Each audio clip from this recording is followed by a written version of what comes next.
Saludos, estimados estudiantes, espero se encuentren muy bien. El día de hoy vamos a continuar con nuestros contenidos de historia. Vamos a hablar en sí sobre la cultura azteca, ¿de acuerdo?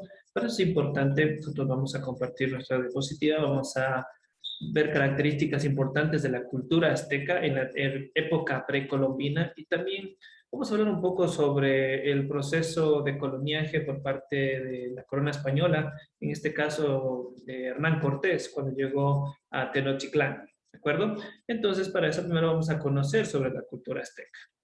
¿Qué es esto de la cultura azteca? ¿Cómo se desarrolló? ¿Cómo era la estratificación social? ¿Qué eran las construcciones en base a chinampas? Etcétera. Entonces, se dice que los mexicas, al tener un pensamiento muy cosmológico, místico, se llegan al lago Tenochtitlán. En el lago Tenochtitlán ven a un águila cazando o peleando con una serpiente cascabel encima de una roca en el lago Tenochtitlán. Esto para los mexicas fue un buen augurio enviado por los dos dioses para que le digan, bueno, de una forma de explicar de que en ese lugar tenía que construir su gran imperio. ¿De acuerdo? Esto dentro de la historia de los aztecas cuando se formó fue el principio del imperio azteca, ¿de acuerdo? Asentados en el lago de Tenochtitlán. En sí los aztecas, llamados también mexicas, estos fueron una civilización precolombina de la región de Mesoamérica. Especialmente su capital fue en el distrito, lo que actualmente conocemos como el Distrito Federal de México. ¿Ok? Antiguamente la capital era Tenochtitlán como tal. Estas se ubican en gran parte del territorio mexicano. Tanto como ciudad-estado se expanden por todos los territorios, tomando como suyos a distintos pueblos y distintos clanes que se encontraban dentro del territorio y prácticamente estableciendo relaciones comerciales. Los aztecas se desarrollaron en la región cultural de Mesoamérica desde los años de 1325 hasta 1521, cuando llegó Hernán Cortés y cayó bajo el último emperador llamado Cuauhtémoc, a manos de Hernán Cortés y los españoles. Muy bien, en la sucesión de los pueblos que dieron origen a la civilización azteca destacan los toltecas, por su logro cultural, civilizaciones, y florecieron entre el siglo X al siglo XIII, seguidos por los chichimecas, de los cuales nos vamos a estudiar en estos momentos. Hablando directamente del origen de los aztecas eran un pueblo indígena de América del Norte, pertenecían al grupo nativo nahuatl.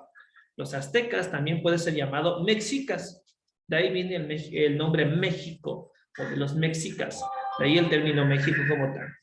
El pueblo azteca migró hacia el Valle de México, o Anahuac, en el principio del siglo XIII, y se asentaron inicialmente en una isla mayor del lago Texcoco, tal como la historia que les conté en un principio. Los aztecas, siguiendo instrucciones de sus dioses para establecerse donde se viese un águila posada en un cactus, devorando una cobra.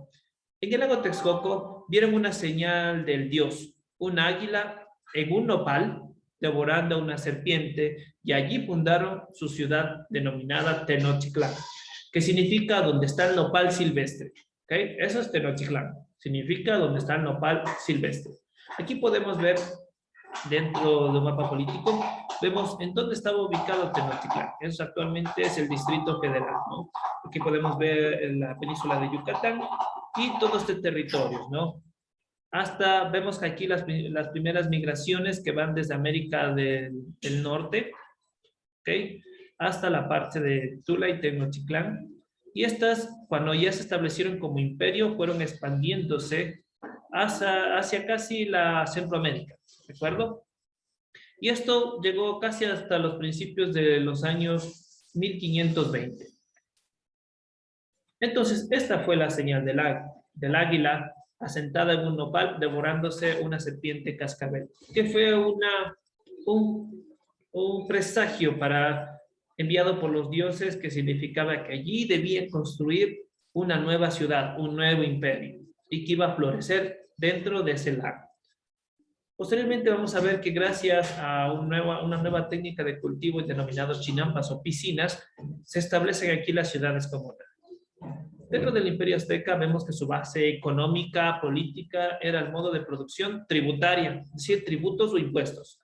Los tres estados integrantes de la Triple Alianza, como Texcoco, Tlacopan y México, Tenochtitlán, o sea, la capital, los mexicas de Tenochtitlán encabezaron esta confederación por ser capital como tal. Los mexicas o los aztecas nunca establecieron un dominio directo sobre los pueblos conquistados. El Imperio Azteca era formado por una organización estatal que sobrepasó militarmente a diversos pueblos y comunidades de Mesoamérica. Los aztecas poseían una superioridad cultural en el plano cultural y el plano educativo que hizo justificable la hegemonía política sobre numerosas comunidades. Varios estados mesoamericanos fueron capaces de resistir al empuje de los mexicas y sus aliados, entre ellos los tlapanecos, los yopinitco, el señorío de Metztitlán, esto en el norte de Hidalgo. Los mixtecos de Tutupec, la Confederación Tlaxcalteca y el estado de Tarasco de Michoacán. Los mexicas nunca pudieron derrotar a los taraxacos y que la presencia de este pueblo impidió la expansión de sus dominios hasta el occidente. Posteriormente, estos pueblos que no se dejaron dominar se van a aliar a Hernán Cortés y esta va a ser clave para la caída del Imperio Azteca. Aquí podemos ver una fotografía de las ruinas de Tenochtitlán. Vemos que cómo fue la llegada de los españoles. Los aztecas se convirtieron en aliados de Hernán Cortés en el año de 1519. El gobernante azteca Moctezuma II, que prácticamente era el último emperador legitimado por sacerdotes en aquel tiempo, porque posteriormente va a ser su hermano, que también fallece a los 80 días, y posteriormente Cuauhtémoc. Vemos que Moctezuma era muy religioso en su pensamiento. Pensaba que las profecías de que Quetzalcóatl iba a llegar a cambiarlo todo, ¿de acuerdo? Pero posteriormente se van a confundir, van a pensar que la llegada de Hernán Cortés, porque llegaban en bestias subidas, o sea, seres humanos subidos en bestias, este pensamiento hizo que pensara que Quetzalcóatl era enviado o llegaba de la mano de Hernán Cortés. Posteriormente se lo recibe con mucho augurio, se lo podría decir así. Se lo recibe de buena manera, pensando que son dioses, ¿de acuerdo? Ciertos grupos impidieron estos ingresos, mas sin embargo vemos que la gente, Moctezuma sí creía que eran dioses y se les daba pleitesía. ¿Ok? Entonces el gobernante azteca Moctezuma II consideró al conquistador español que era una personificación del dios Quetzalcóatl, tal como se lo explicaba. En el año de 1520 hubo una revuelta azteca y Moctezuma II, llamado también Moctezuma Mixcoac, fue asesinado. Fue asesinado en lo que se denomina la Noche Triste, que ya lo vamos a hablar más adelante. En el año de 1521, Hernán Cortés sitió la ciudad capital de los aztecas, Tenochtitlán, y subyugó al imperio azteca como tal. ¿De acuerdo? Algo importante, hay registros sobre Cuauhtémoc, sobre todo este proceso de expansión española y conquista española al pueblo azteca. Entonces, hay extractos de lo que Cuauhtémoc veía de primera mano, cómo fue este proceso de invasión. Hay varios capítulos, por ejemplo, hay uno que se denomina Reinado Sangriento. Entonces, demos lectura, o voy a dar lectura según el enfoque de Cuauhtémoc. Entonces, según el relato de Cuauhtémoc, el guerrero águila de Tenochtitlán, recordemos que dentro de las fuerzas públicas existían dos categorías: los guerreros águilas, y posteriormente podían subir a una categoría superior, que eran los guerreros jaguar. Entonces, Cuauhtémoc, que era sobrino, ¿okay?, de Moctezuma, este era un guerrero águila de Tenochtitlán. Este dice que apareció un presagio sobre el bosque, en forma de mazorca de maíz, en la cual resplandecía como el amanecer. Parecía sangrar fuego gota a gota, como si fuera una herida en el cielo. Él decía que era un guerrero y no un sacerdote, y no sabía cómo interpretar este signo. ¿Será que él había enojado a los dioses? Por tanto, él consultó a los adivinos y a los magos de aquel entonces para ver si se acercaba a otra gran guerra. Pero estos solo le respondieron con vaguedades. Los dioses solo quieren más sacrificios, dijeron estos sacerdotes. Era siempre la misma respuesta que le daban a Cuauhtémoc. Los sacrificios nos han llevado a conquistar gran parte de nuestro imperio de las junglas y volcanes, lo que decía Cuauhtémoc. Siempre estamos guerreando, derrotando un número cada vez mayor de enemigos para poder ofrecer sacrificios a nuestros dioses. Los magos afirmaban que tenemos que hacer un sacrificio diario para que el sol siga saliendo. Los equipos de mensajeros tardaron en recorrer más de 300 kilómetros para llevar el mensaje de Cuauhtémoc hasta la ciudad de Tenochtitlán. 2 días después, el tío Moctezuma emperador de los aztecas, envió su respuesta. Sus sacerdotes le habían predicho un inminente regreso de su largo exilio del poderoso Quetzalcóatl, la serpiente emplumada, dios de la sabiduría y del viento. ¿De qué otra forma se podía explicar este presagio?, decía Cuauhtémoc. Moctezuma ordenaba a los guerreros de Cuauhtémoc que se esforzaran para consolidar el control de la jungla que separaba los territorios de sus enemigos. Debemos lograr el control de 4 santuarios consagrados a Quetzalcóatl, la serpiente emplumada. Como el imperio azteca es poderoso y se expande constantemente, se han creado muchos enemigos. Por lo tanto, Cuauhtémoc decía que se debe defender estos santuarios de sus enemigos para prepararnos para el regreso de Quetzalcóatl. Posteriormente se hace una triple alianza. Entonces, según los relatos de Cuauhtémoc, la triple alianza, vemos que él sube de categoría como guerrero jaguar de Tenochtitlán. Él decía que los dioses estaban todavía intranquilos, pues ese mismo año apareció otro presagio. El templo del demonio Huitzilopochtli se vio envuelto en llamas a pesar de ser de piedra, y aún así ardió con más violencia cuando la gente llegó corriendo con agua para apagar el fuego. Entonces él le preguntó a su emperador Moctezuma qué debían hacer para apaciguar a la ira de los dioses. Los altivos sacerdotes dijeron su respuesta habitual, ¿de acuerdo? El imperio azteca necesitaba más prisioneros y por tanto más sacrificios humanos. El dios Sol, el dios de la lluvia, incluso la serpiente emplumada Quetzalcóatl, eran divinidades encolerizadas, enojadas y que exigían más sacrificios. La ciudad-estado de Tenochtitlán estaba aliada con otras, formando una triple alianza. Moctezuma pretendía que ésta atacara a sus viejos enemigos, los zacaltecas. Como manda la tradición, estos le enviaron un escudo y flechas y mantos como declaración de que pronto los atacarían. Luego estos se adentrarían en la jungla con las enseñas de jaguar y águila listas para el enfrentamiento, o con las enseñas de garza de los tlacaltecas. Los pájaros de las alturas de las junglas, viendo todo esto, se elevaban con el vuelo alto, impaciente por alejarse de la violencia que se avecinaba en este entonces.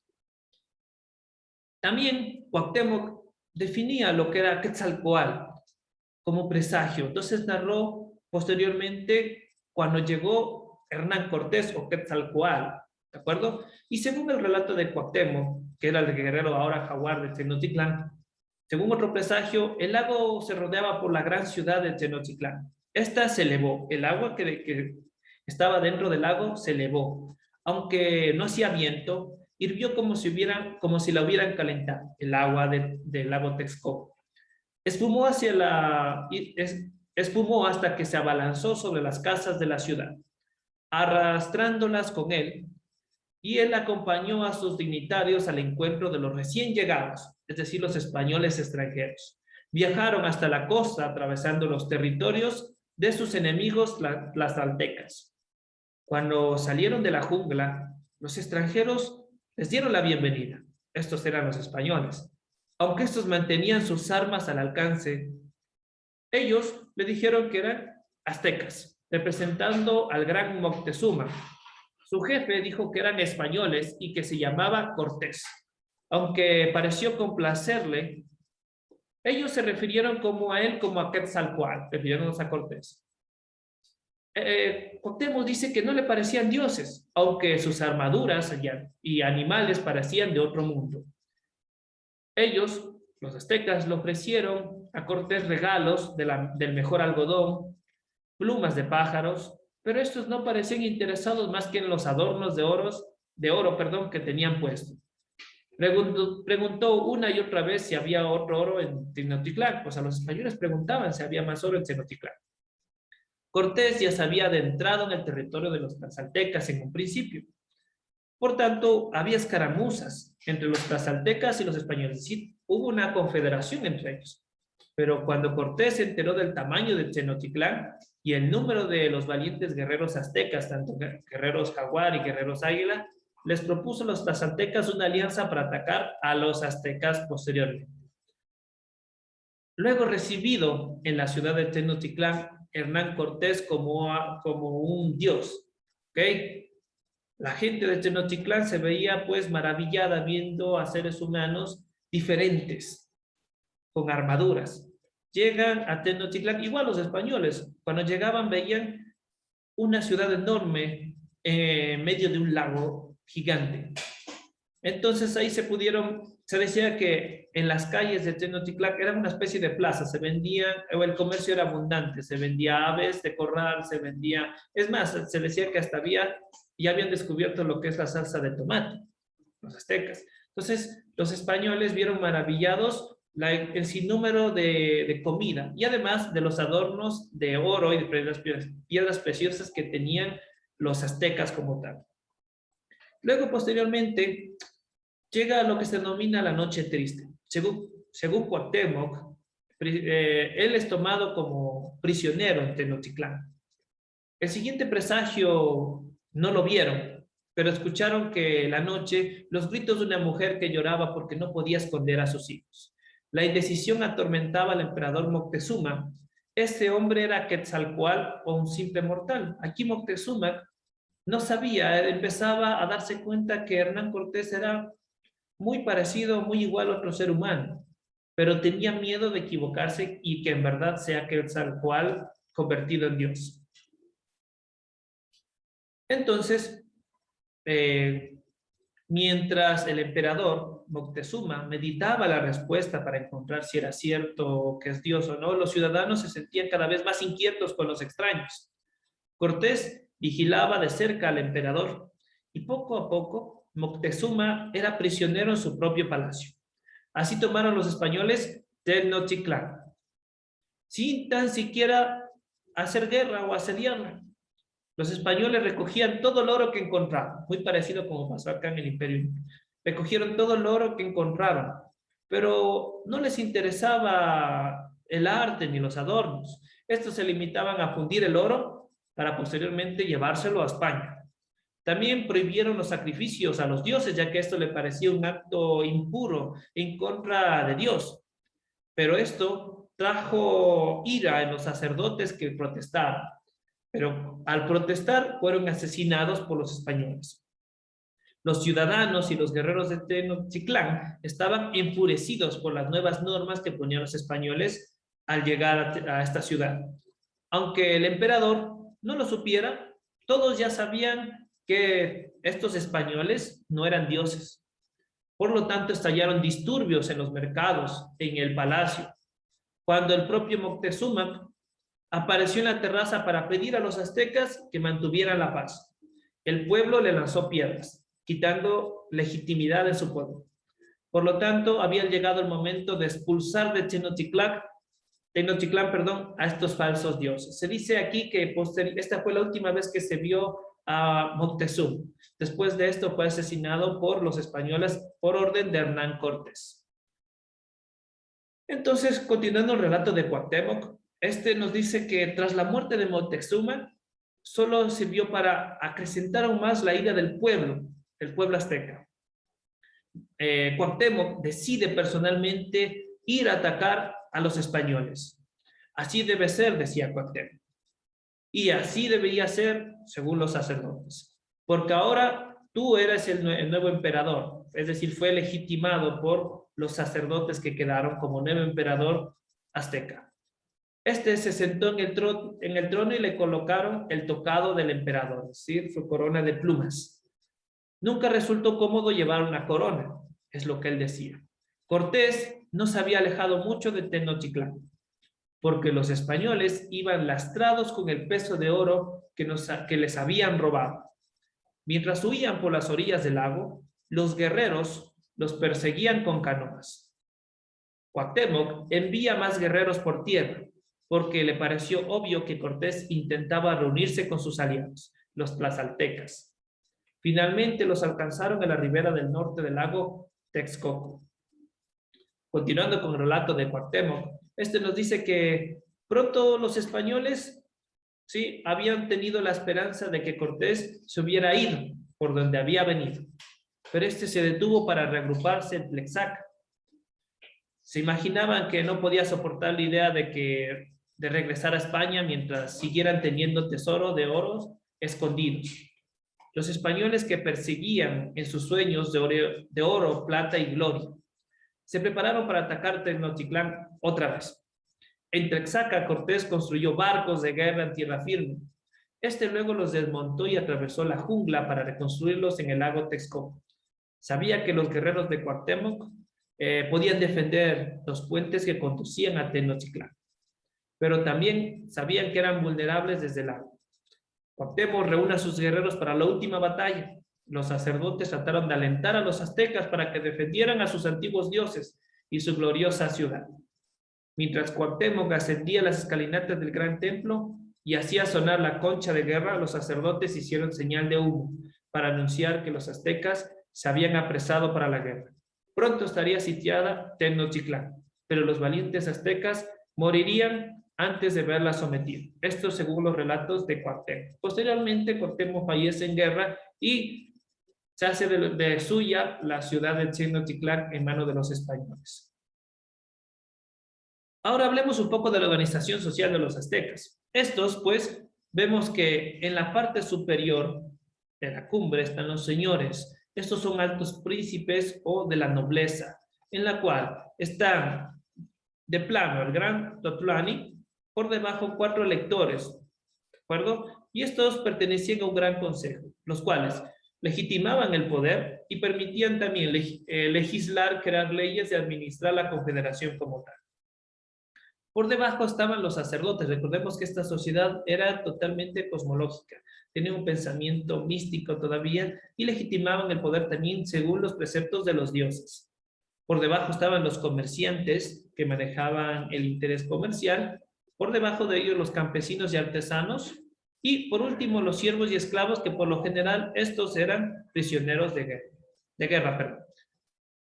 Por otro lado, en otra estratificación social tenían al ejército, los guerreros jaguar y los guerreros águila, los cuales tenían valor importante dentro del Estado y la organización social de los aztecas. ¿Ok? Vemos dentro de la organización política de los aztecas, estos poseían un gobierno monárquico, no hereditario electivo. Es decir, el poder lo legitimaban los sacerdotes, siempre y cuando lo considere enviado por un dios para que esté a cargo del imperio. El emperador era considerado de origen divino y poseía atribuciones o poderes ilimitados en la sociedad azteca. El centro del imperio azteca era la ciudad de Tenochtitlán, que se localizaba en la actual Ciudad de México, en el Distrito Federal. El Estado azteca se basaba en una amplia red burocrática formada por funcionarios como los sacerdotes, inspectores de comercio y recolectores de impuestos. Estos, bueno, en el sistema de tributo era un sistema también anexado al gobierno. Era importante la recaudación de tributos o impuestos para mantener al Estado a flote.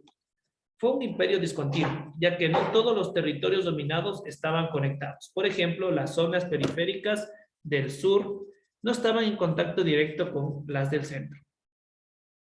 Dentro de los emperadores aztecas, estos eran considerados como los grandes gobernantes. Estos emperadores fueron los mayores responsables tanto en el crecimiento del imperio como por su decadencia. ¿Ok? Hablando directamente de Moctezuma II, fue un gobernante pacífico. Se dice que era muy pacífico y muy justo. pero también fue débil frente a sus decisiones, especialmente cuando fueron invadidos por Hernán Cortés.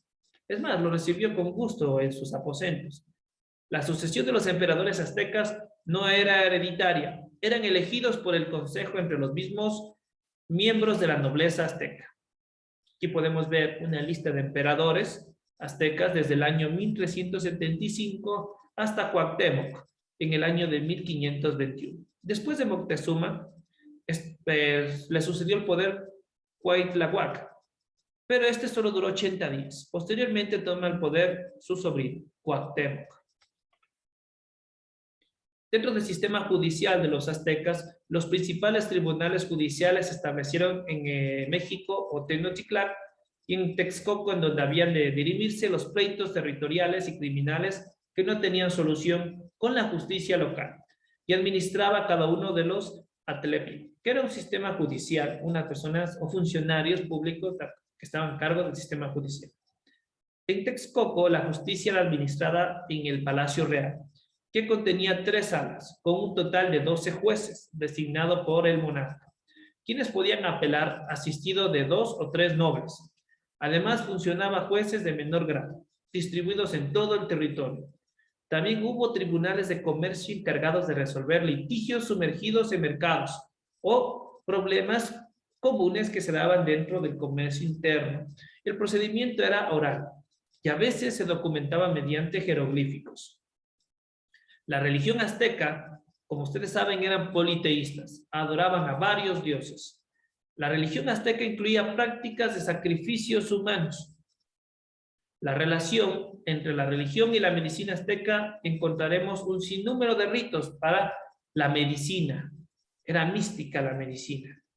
La sangre era ofrecida del corazón de los animales y seres humanos en ritos para satisfacer a sus dioses. Aquí tenemos a Huitzilopochtli. El sacrificio era colocado en una piedra por 4 sacerdotes y un 5º sacerdote extraía con un cuchillo el corazón del guerrero todavía con vida para alimentar a su dios. El Tlaloc. Anualmente eran sacrificados niños en las cumbres de las montañas. Se creía que cuando más criaturas llorasen, la más lluvia el dios proveería. Es decir, iba a llover más mientras más lloraran los niños. En el panteón azteca había muchos dioses. Los principales eran vinculados al ciclo solar y a la actividad agrícola. Aquí podemos ver una representación de los sacrificios en aquel entonces. El prisionero o el guerrero era tomado por sus brazos y piernas, por sus extremidades, y el sacerdote introducía su mano y tomaba su corazón, y las últimas imágenes que tenía la persona que estaba siendo sacrificada era ver su corazón latir. Dentro de los dioses aztecas tenemos a Cuauhtémoc, la diosa de la tierra; a Huitzilopochtli, el dios de la guerra; el Xochitl era el dios de las flores, del amor, de la fertilidad, de las relaciones sexuales ilícitas; la diosa Xochiquetzal, quien además de ser protectora de la prostitución, como se ha dicho antes, era ilícita, ¿ok? Y Tlatzolquel era la diosa del placer, la voluptuosidad, la fecundidad, la fertilidad. Ella protegía a las parteras, a los hechiceros, relacionadas con el mundo amoroso, y a los hombres de intensa actividad sexual. El Tlaloc era el dios de las lluvias, y Quetzalcóatl era el dios de los vientos. ¿Cómo era su lengua? Ellos tenían igual su expresión de lengua de tipo iconográfica. Los aztecas hablaban una lengua llamada náhuatl. La escritura mezclaba pictogramas, ideogramas y signos fonéticos. En sus escritos quedaba reflejada su propia historia, su geografía, su economía y su religión. Dentro de su economía, la producción de sus alimentos dependía de 4 formas para obtenerlos, como era la pesca, la caza, la recolección y el cultivo. Y la economía era muy próspera por el gran comercio que existía dentro de sus territorios. La organización económica azteca estaba regida por un calpulli, que era un grupo de familias a las cuales se le asignaba una cantidad de tierras para trabajar, y la producción se repartía entre las familias, entre el Estado y los sacerdotes, y por último el jefe del calpulli. El cobro de impuestos o tributos hizo que los aztecas tuvieran abundancia de materias primas y productos. El factor que posibilitó la prosperidad fue la utilización de avanzadas técnicas agrícolas como las chinampas, que eran piscinas, ¿ok? En la cual se ponía paja, se ponía tierra y eran piscinas flotantes con una fuente directa de agua porque debajo estaba el agua, ¿de acuerdo? Y esto permitía tener siempre agua o siempre estar humectada la tierra, ¿ok? Los aztecas, bueno, desde la salida tuvieron que depender más de la cacería de conejos, de liebres, de venados, de pájaros, de culebras y otros animales. Los cultivos eran, en la cual se basaba su alimentación, era el maíz, el frijol, el chile, los tomates y la calabaza. Se dice que de aquí nace la salsa de tomate azteca y un montón de tipo de comidas que son internas de la cultura mexicana. ¿Cómo era el comercio en aquel entonces? Aquí podemos ver cómo eran las piscinas denominadas chinampas, que eran pequeñas parcelas de tierra con paja por debajo, con caña flotante y con tierra. Esto les permitía sembrar y tener un suministro de agua directamente del lago Texcoco. ¿Okay? Dentro del comercio, pues vemos que el comercio de los aztecas se basaba principalmente en el trueque.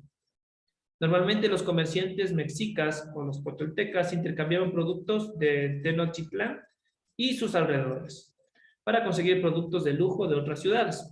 Comercializaban con los esclavos y prisioneros de guerra, también cacaos y frutos y frutas exóticas. Vendían objetos labrados en oro, en plata, en cerámica, adornos de plumas y tejidos de algodón. ¿Cómo era la vestimenta de ellos? Vestían en baguer, sayas de fibras tejidas y de cuero y sandalias de los mismos materiales. Usaban orejeras, brea en las orejas y pintura facial como adornos de plumajes, insignias, banderas. Y estos los adornaban con plumas. Y con ellas también hacían tapices y adornaban mantas, máscaras para sus rituales y sus escudos o trajes de los guerreros utilizaban en su mayoría este tipo de objetos. Aquí podemos ver cómo era la vestimenta de aquellos, especialmente las fuerzas públicas, sus guerreros jaguar, sus guerreros águila.